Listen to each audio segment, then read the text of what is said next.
Toyota Hilux 3.0 G-Spec 2014. Loaded geng.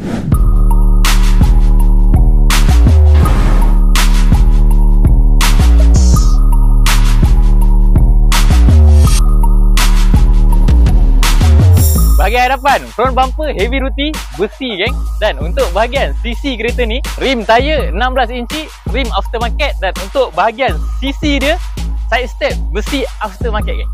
Bahagian belakang, rear bumper besi geng, heavy duty, towing hook. Dan untuk bahagian bonnet space belakang dia, bonnet space yang luas geng.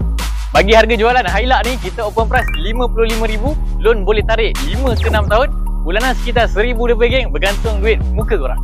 Bagi bahagian interior kereta Hilux ni masih mengekalkan standard original condition daripada showroom lagi. Okey, tiada apa-apa penambahan. Dan untuk bahagian interior dia fully black. Dan untuk seat dia leather seat depan dan belakang.